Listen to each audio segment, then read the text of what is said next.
राधे राधे, जय श्री कृष्ण। आप सभी का स्वागत है आपके अपने प्रिय चैनल पर। जैसा आप हर रोज़ भगवान की लीलाओं का गुणगान सुन रहे हैं, आज की इसी श्रृंखला में आज हम लेकर आए हैं मार्गशीर्ष अध्याय का छठा अध्याय। मार्गशीर्ष महीना बहुत ही विशेष महीना है, क्योंकि भगवान ने गीता में कहा है कि महीनों में मैं मार्गशीर्ष महीना हूँ। इसलिए इस मास में भगवान हरि के गुणों का गुणगान करना, उनकी लीलाओं का गाना, सुनना और सुनाना बहुत ही लाभकारी है। इसी श्रृंखला में आज हम एक कथा लेकर आए हैं। जब अपने भक्त के लिए भगवान श्री कृष्ण स्वयं देने आए थे गवाही। आइए सुनते हैं ये पौराणिक कथा। हमें उम्मीद है आपको बहुत पसंद आएगी आज की कहानी। अगर पसंद आए तो वीडियो को लाइक करके कमेंट बॉक्स में श्री हरि जरूर लिखें। तो शुरू करते हैं आज की कथा। जो हरि का नाम लेगा, हरि उसे बचाने कलयुग में भी समय प्रकट होंगे।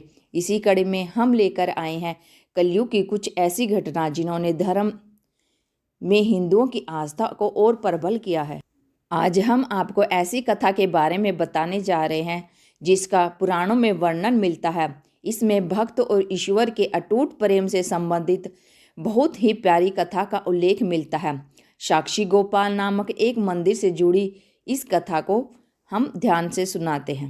ये कथा हमारे देश के साक्षी गोपाल नाम एक मंदिर से जुड़ी हुई है। कथा के अनुसार एक बार दो ब्राह्मण वृंदावन की यात्रा पर निकले, जिनमें से एक वृद्ध था और दूसरा जवान था। मार्ग लंबा और कठिन था, जिस वजह से उन दोनों यात्रियों को यात्रा करने के दौरान कई कष्टों का सामना करना पड़ा। उस समय आज की तरह रेलगाड़ियों और बसों की सुविधा उपलब्ध नहीं थी। यात्रा के दौरान युवा ब्राह्मण ने वृद्ध व्यक्ति की खूब मदद की, उनकी बहुत सेवा की, जिसकी वजह से वृंदावन पहुंचकर उस वृद्ध ब्राह्मण ने कृतज्ञता जताते हुए कहा कि हे युवक, तुमने मेरी खूब सेवा की है। मैं तुम्हारा अत्यंत कृतज्ञ हूँ। इस सेवा के बदले मैं तुम्हें पुरस्कार देना चाहता हूँ। पर उस युवक ब्राह्मण ने पुरस्कार लेने से मना कर दिया, जिसके बाद वृद्ध व्यक्ति हट करने लगा। फिर उस वृद्ध व्यक्ति ने अपनी जवान पुत्री का विवाह उस ब्राह्मण युवक से करने का वचन दिया। ब्राह्मण युवक ने वृद्ध व्यक्ति को समझाया कि ऐसा नहीं हो सकता, क्योंकि आप बहुत अमीर हैं और मैं बहुत गरीब ब्राह्मण हूँ। फिर भी वृद्ध व्यक्ति अपनी हट पर अड़ा रहा और फिर कुछ दिन तक वृंदावन में रहने के बाद दोनों घर लौट आए। वृद्ध व्यक्ति ने अपनी बेटी का विवाह ब्राह्मण युवक से तय कर दिया। वृद्ध व्यक्ति ने सारी बातें घर पर आकर बताई कि उसने अपनी बेटी का विवाह एक ब्राह्मण से तय कर दिया है, पर पत्नी को यह सब मंजूर नहीं था। उस वृद्ध पुरुष की पत्नी ने कहा कि अगर आप मेरी पुत्री का विवाह उस युवक से करेंगे तो मैं आत्महत्या कर लूँगी, क्योंकि वो बहुत गरीब है और हम एक अच्छे खानदान से हैं। कुछ समय व्यतीत होने के बाद ब्राह्मण युवक को चिंता होने लगी कि वृद्ध अपने वचन को पूरा करेगा या नहीं करेगा।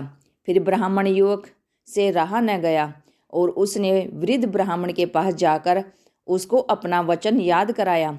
वो वृद्ध पुरुष मौन रहा और उसे डर था कि वो अपनी बेटी का विवाह उससे करता है तो उसकी पत्नी अपनी जान दे देगी। वृद्ध पुरुष ने कोई उत्तर नहीं दिया। तब ब्राह्मण युवक ने उसका दिया हुआ वचन याद कराने लगा। तभी वृद्ध ब्राह्मण के बेटे ने उस ब्राह्मण युवक को ये कहकर घर से निकाल दिया कि तुम झूठ बोल रहे हो, तुम मेरे पिता को लूटने के लिए आए हो। फिर ब्राह्मण युवक ने कहा कि ये सारे वचन तुम्हारे पिताजी ने शिव ग्रह के सामने दिए थे। तब वृद्ध व्यक्ति का ज्येष्ठ पुत्र, जो भगवान को नहीं मानता था, युवक को कहने लगा कि अगर तुम कहते हो कि भगवान इस बात के साक्षी हैं तो यही सही। अगर भगवान प्रकट होकर ये साक्ष्य दें कि मेरे पिता ने वचन दिया है तो तुम मेरी बहन के साथ विवाह कर सकते हो। तब युवक ने कहा, हाँ, मैं भगवान श्री कृष्ण से कहूँगा कि वो साक्षी के रूप में आए। उसे भगवान श्री कृष्ण पर पूरा विश्वास था कि भगवान श्री कृष्ण उसके लिए वृंदावन से जरूर आएंगे। भगवान श्री कृष्ण ने दी भक्त के लिए समय गवाही। फिर वह युवक घर आया और उसने भगवान की मूर्ति के आगे अर्चना की कि भगवान आप मेरे लिए साक्षी बनकर आए। भक्त ब्राह्मण युवक ने कहा, अगर आप मेरे लिए गवाही नहीं देंगे तो हे भगवान, ये सारा गांव मुझे झूठा साबित कर देगा। फिर अचानक वृंदावन की मूर्ति से आवाज़ सुनाई दी कि मैं तुम्हारे साथ कैसे चल सकता हूँ। ब्राह्मण युवक भगवान को मनाने के लिए वृंदावन पहुंच गया और उनसे गुहार लगाई कि आप मेरी गवाही दें। तभी मूर्ति से आवाज़ सुनाई दी कि तुम्हारे साथ कैसे चल सकता हूँ, मैं तो मात्र एक मूर्ति हूँ। तब उस युवक ने कहा कि जब मूर्ति बात कर सकती है तो साथ भी चल सकती है। तब भगवान श्री कृष्ण ने युवक के समक्ष एक शर्त रख दी कि तुम मुझे किसी भी दिशा में ले जाना, मगर तुम पीछे पलट कर नहीं देखोगे। तुम सिर्फ मेरे नूपुरों की ध्वनि से ये जान सकोगे कि मैं तुम्हारे पीछे आ रहा हूँ।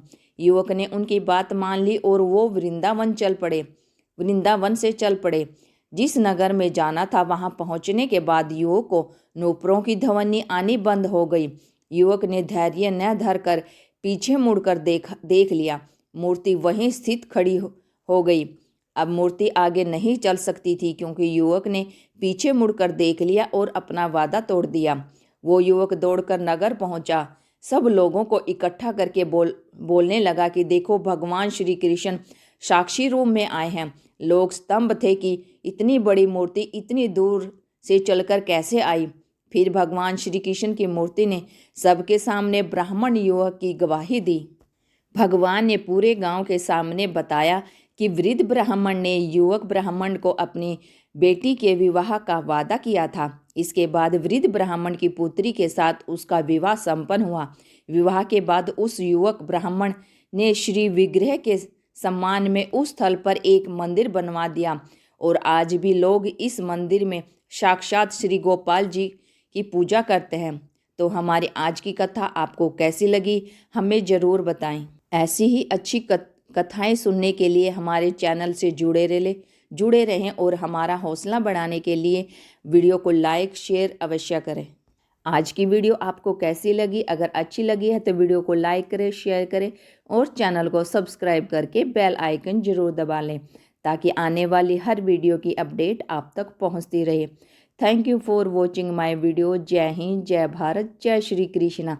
एक बार मेरे साथ जरूर बोले, ओम नमो भगवते वासुदेवाय। ओम नमो भगवते वासुदेवाय। राधे राधे, जय श्री कृष्णा।